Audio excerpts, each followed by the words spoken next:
Dạ.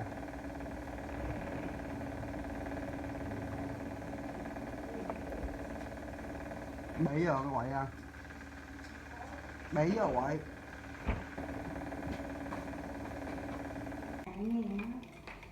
Bột chưa dao nè. Đừng có tròn này. Ngon không? Nó cái kem nó đậm hột rồi phía đó. Nó nhanh. Rồi. Chứ hột rất chặt đâu.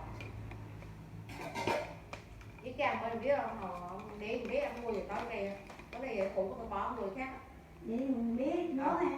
Đứa lớn nó đem dưới mua với cam thuốc. Để cái chồng nhỏ luôn. Mùa mấy em rồi. Hai mùa đem mình mấy. Cái cụ á bà mua một khác là muốn mua. Chụp chèm tại chị đó để con bé mua cái bánh cuốn điệp mà tự dân. Không Phương á. Tôi nói về chị lớn bánh cuốn Phương. Cái mùi. Nghĩ làm sao mà cái miếng cam mà nó xài mấy năm cái mà bác ai. Chứ nó có hư, đâu hư lắm. Lớn mà Phương.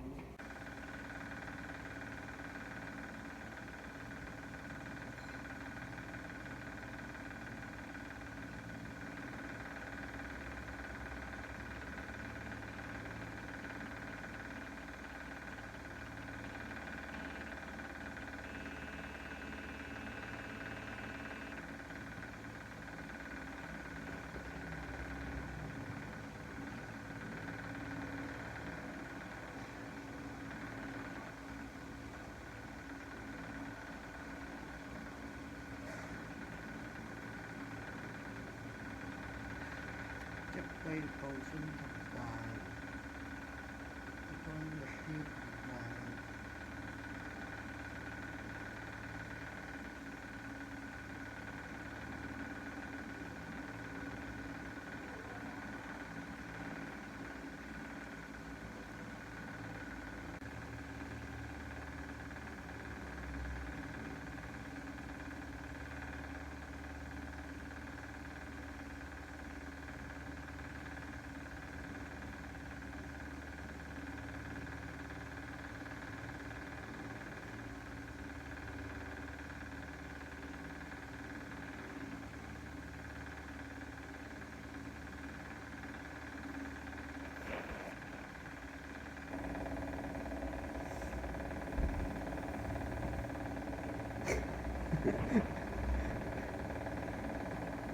Đồ vẽ cặp gạch nồi bia không biết luôn.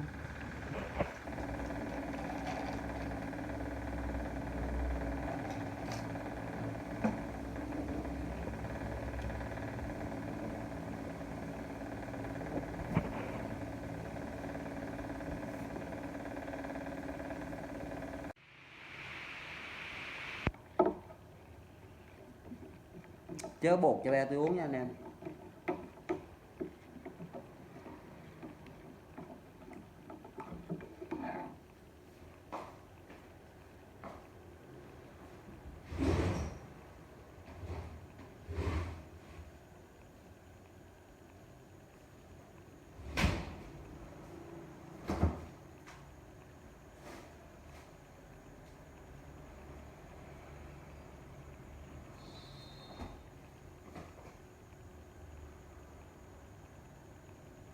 Đấy, mẹ tôi đã nói bà đỡ nó đã buồn rồi.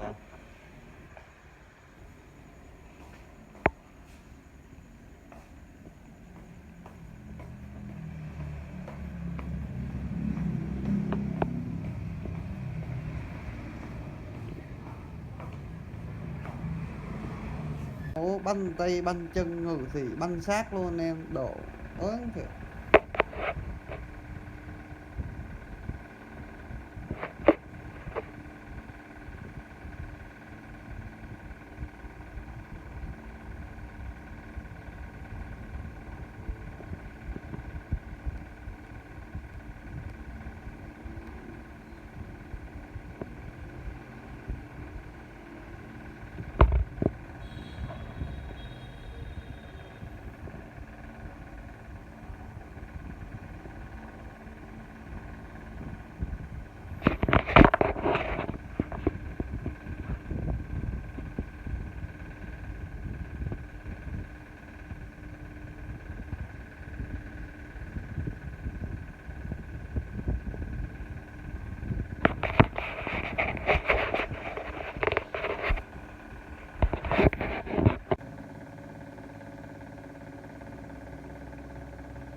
Tắm xong không cần sấy tóc nha anh em, khô liền. Nóng quá à. Nóng hơn mấy sấy tóc nữa.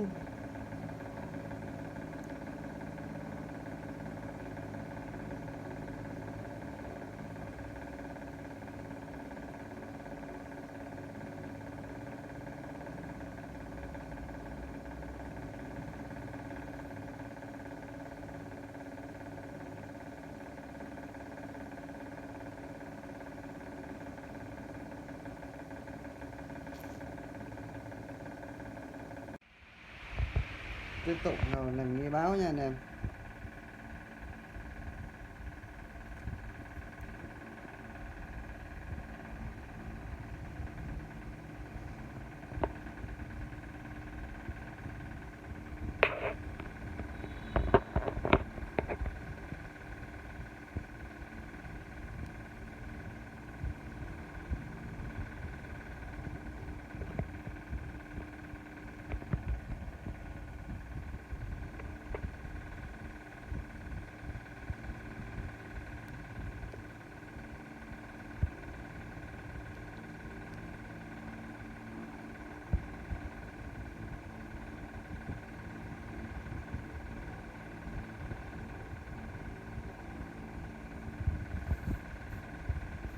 Nhìn tục.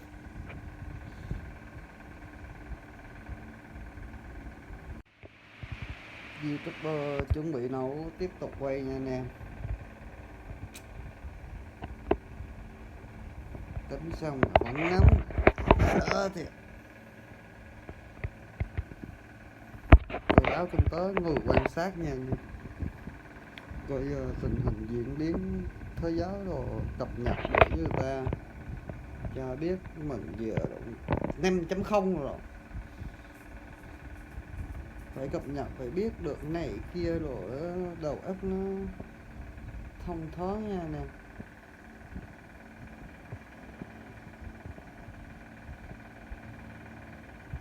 Giờ đang coi nợ công của Hy Lạp nha anh em, để coi sự sụp đổ của đất nước Sri Lanka rồi.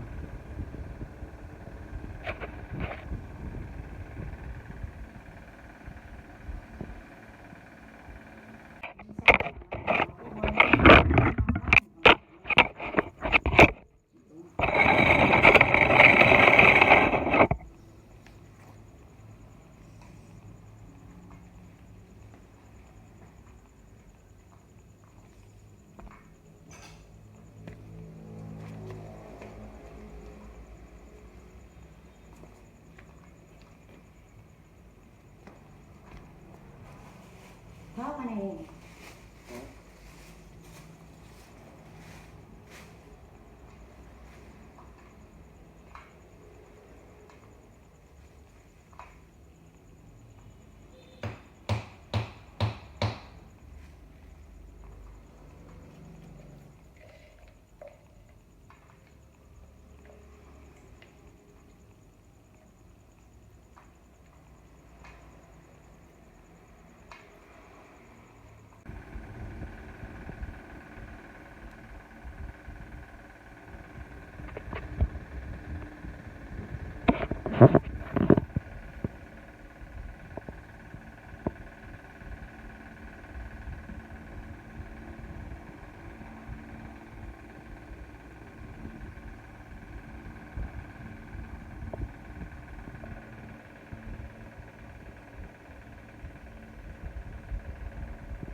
Ở Nghệ An cưa bom nổ chất người anh em, đờ quá cho ngu thiệt chứ.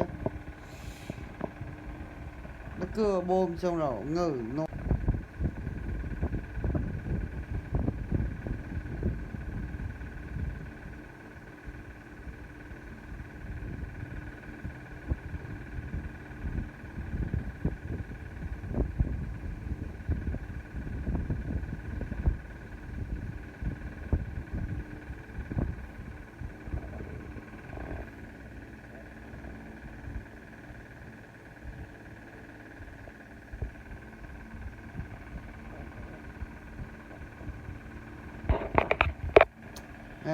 tính ra Nokia cũng khinh địch thiệt nha anh em. Tôi lớn lên trong thời đó nên tôi cũng biết vậy nha anh em. Dạ hậu thời đó được mấy Samsung Galaxy rồi Lumia năm 20 rồi là nó hot nha anh em.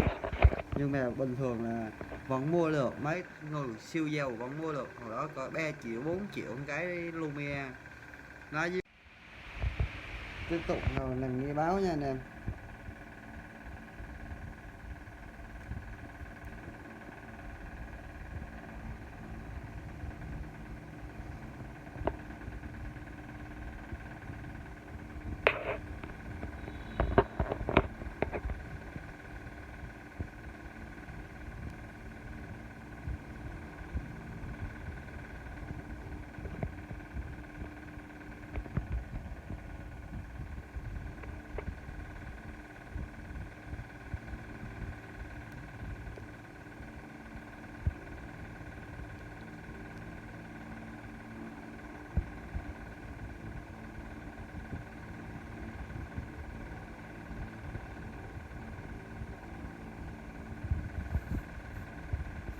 Nhìn tục.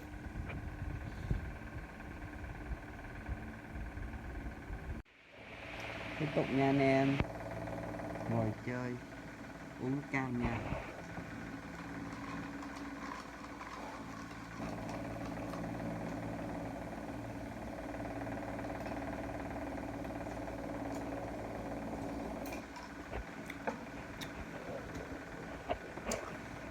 Có 4 option.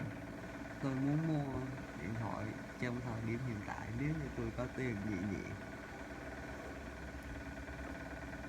Một là cái Pixel 3L cao cấp hơn, cái bỏ thêm 500 triệu vô nó là tôi sẽ mua được cái 4XL này. Khác biệt hoàn toàn. Còn không là cái iPhone XR hoặc là thêm chút tiền nó lên iPhone 11 luôn. 4 option quay phim chụp thật là hết lóc nóng.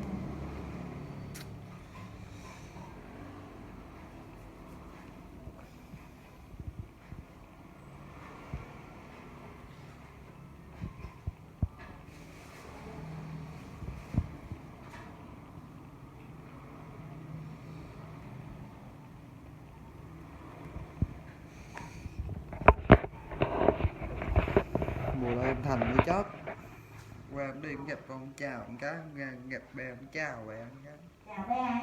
Vậy Ê, biết đâu này? biết chưa, tính nghe thi nói chuyện giống chụp Bố ống nó cho đi chân diễn suốt rồi kìa chiếu. chị về á, để bên hả? Tạo nó người cũng sần bây giờ. Rồi này ôm Dạ cú đó đúng không? cho đây cũng sần.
giờ tụi chị nấu tụi nó nhiều, nấu liều nhiều không nấu nào,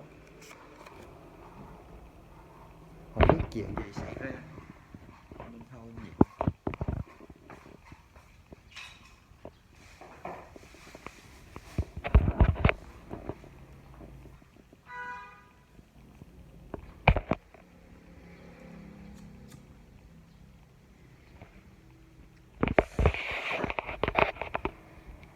Giờ coi lại mấy xuống quần áo, mấy cái xuống quần áo của xe trong Sài Gòn bây giờ càng ngày càng hiện đại, nó theo kiểu Biết đây này, nó thì hồi xưa này nó thì dạng là hai đứa nghe nó ở nhà nào nhà con Nguyên mà mình đáng thì dạng này bây giờ đó bây giờ con anh này đang còn nó chùa qua thì nó làm đó qua thứ của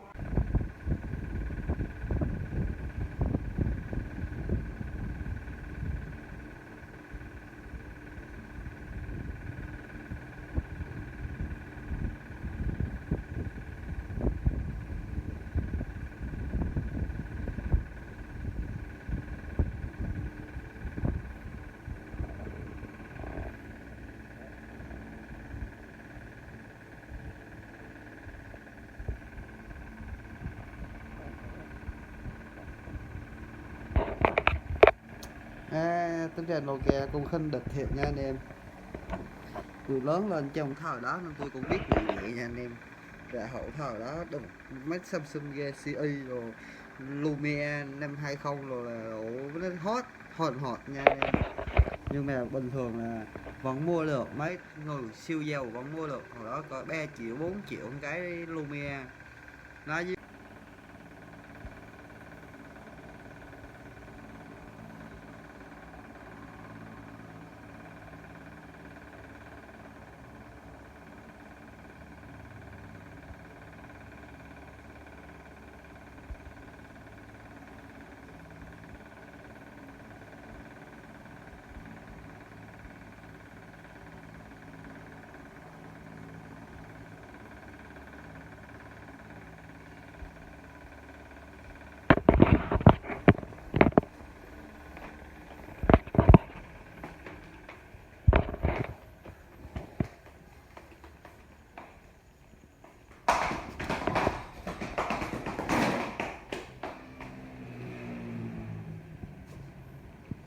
tính ăn dụng độ vậy ké của ta ơi mèo.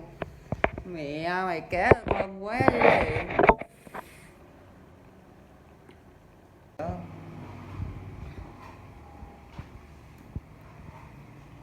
Chứ giờ tụi chị nấu tụi nó nhiều, nấu liều nhiều không nấu nào,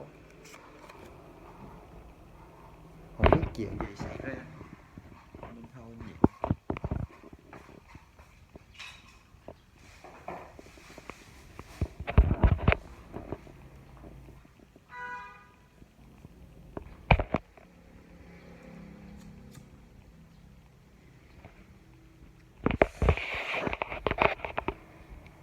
Giờ coi lại mấy xuống quần áo, mấy cái xuống quần áo của xe trong Sài Gòn bây giờ càng ngày càng hiện đại, nó theo kiểu biết đây này nó thì hồi xưa này nó thì dạng là hai đứa nghe nó ở nhà nào nhà con Nguyên mà mình đáng thì dạng này bây giờ đó bây giờ con anh này đang còn nó chùa qua thì nó làm đó qua thứ của gì nó mới xấu gì tiếp này mình là xấu rượu rồi xấu rượu nào tôi mua mấy cam cho giúp chồng cô tôi mới nhớ. nói nhất như trong này nó thích cô xấu rượu anh ạ. Thấy không? Đồ rộng rãi sạch sẽ. Nó ngồi với cam nhờ. Với cái này 20.000 đó. Ai con? Bộ lợi 15.000 xíu Con tôi cho nhét xong ở đây con. Bộ rất mỡ, ngon không? Đưa cái gì đâu mà lên phải vỗ đấy. Thấy không? Sao vậy? Không, sáng cũng mình sẽ bè được hả? Kẻ rồi.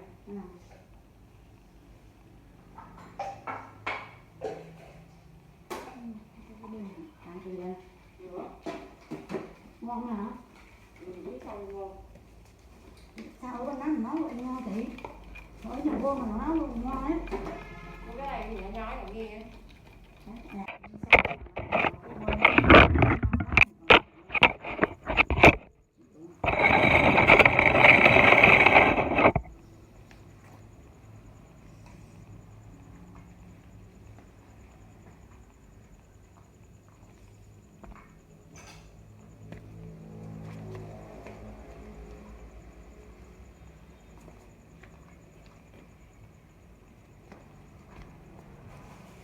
tháo cái này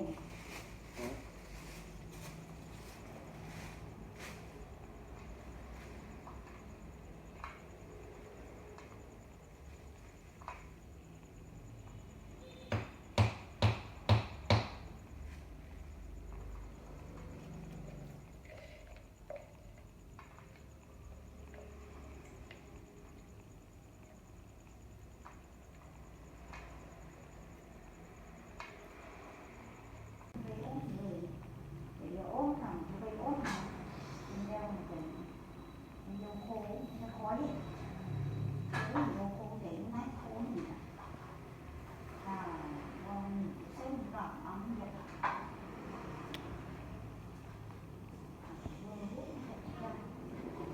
Cậu ấu cũng hiền.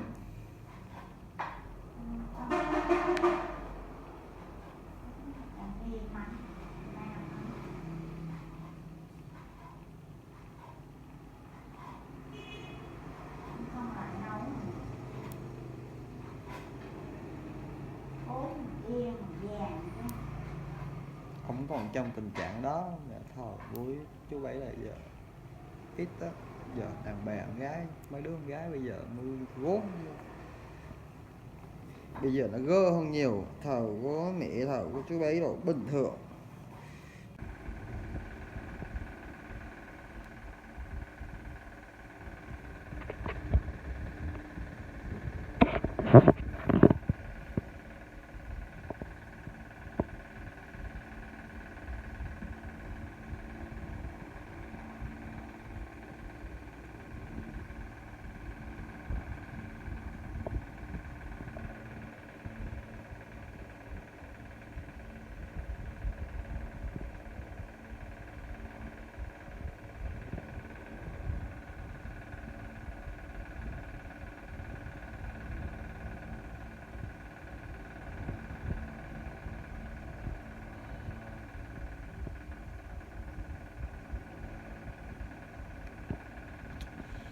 Ở Nghệ An cưa bom nổ chất người này đờ quá cho ngu thiệt chứ.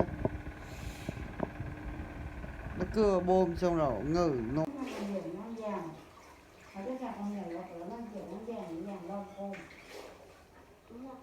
cái đó phải cầm mũi à hả? chụp cho trời ngon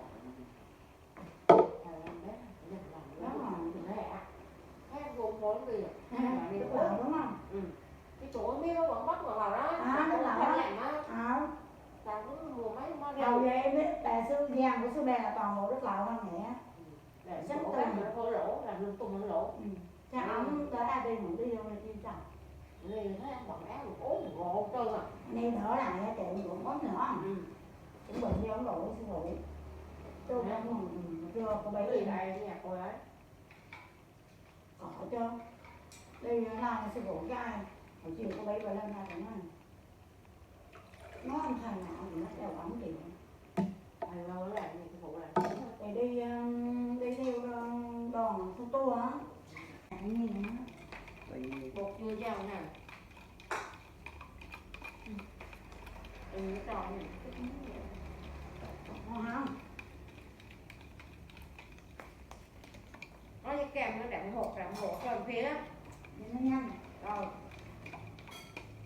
Chứ hột rất đạt đâu. Cái kèm bên biết không, họ để biết ăn mua gì có này phụ của tôi bỏ người khác. để mình biết nó nè Để lớn nó đem dưới mua với cam thuốc để chắc chồng nhỏ luôn. một món lên rồi Hai người đem mình lấy. Cái phụ của bỏ mua người khác là muốn chụp mua. chèm là chị đó để con bé mua cái bánh cuốn điệp mà cậu dân Phương á tôi nói bà chị lớn bánh cuốn Phương Cái mùi. nghĩ làm sao mà cái miếng cam mà nó xài một mấy năm cái mà bác ai Cái đó có hư, đâu hư lắm. lớn mà cùng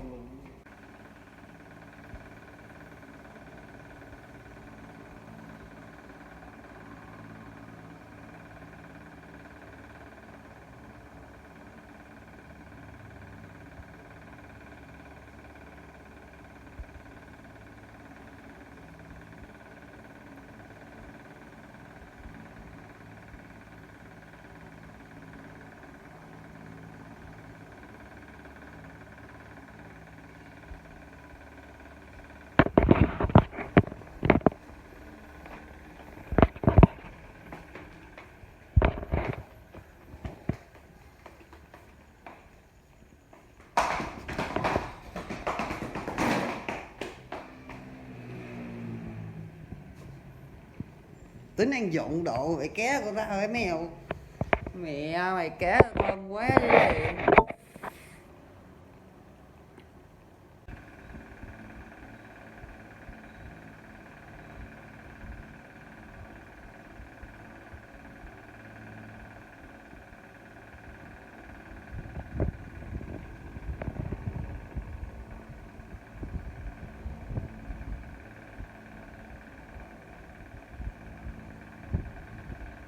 Nokia nha anh em.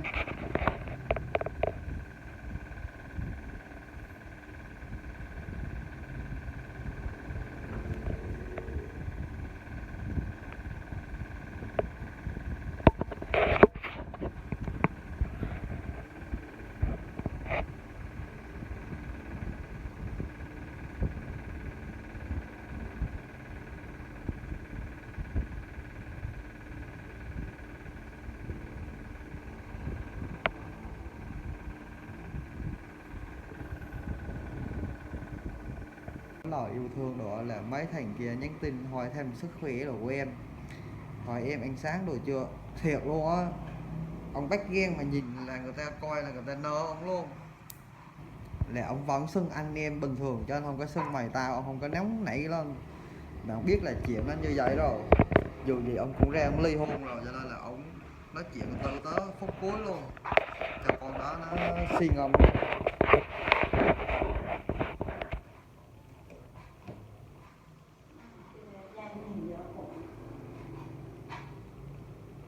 Xong rồi là mấy cái thằng mà nó chỉ hỏi thăm đó chứ nó đâu có tới nó mua thuốc liền đâu, chứ mẹ bè đã bệnh một cái là ông sẽ nấu cháo rồi cho ông ăn, cho bé ăn để bị.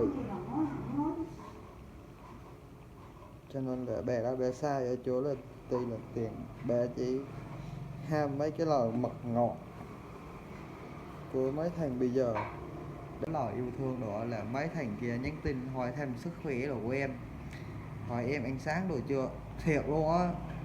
Ông bắt ghen mà nhìn là người ta coi là người ta nơ ông luôn. Là ông vẫn xưng anh em bình thường cho anh không có xưng mày tao, ông không có nóng nảy lên. Mà ông biết là chuyện nó như vậy rồi, dù gì ông cũng ra ông ly hôn rồi, cho nên là ông nói chuyện từ tới phút cuối luôn cho con đó nó suy ngẫm.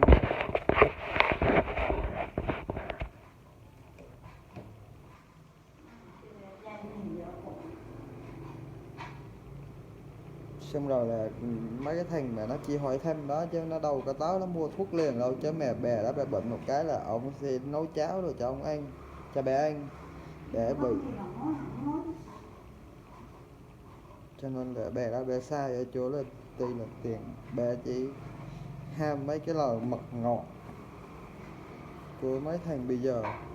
Cái lời yêu thương đó là mấy thằng kia nhắn tin hỏi thăm sức khỏe rồi của em, hỏi em ăn sáng rồi chưa, thiệt luôn á. Ông bắt ghen mà nhìn là người ta coi là người ta nơ ông luôn. Là ông vẫn xưng anh em bình thường cho anh không có xưng mày tao, ông không có nóng nảy lên. Mà ông biết là chuyện nó như vậy rồi, dù gì ông cũng ra ông ly hôn rồi, cho nên là ông nói chuyện từ tới phút cuối luôn cho con đó nó suy ngẫm.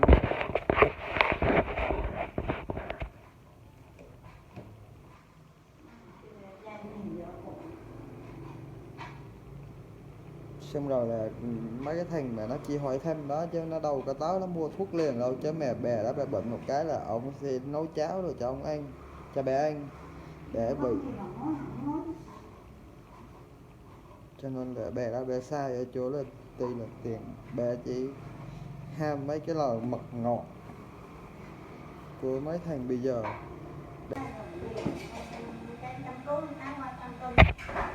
Ủa, chị đi chơi trời, cô trời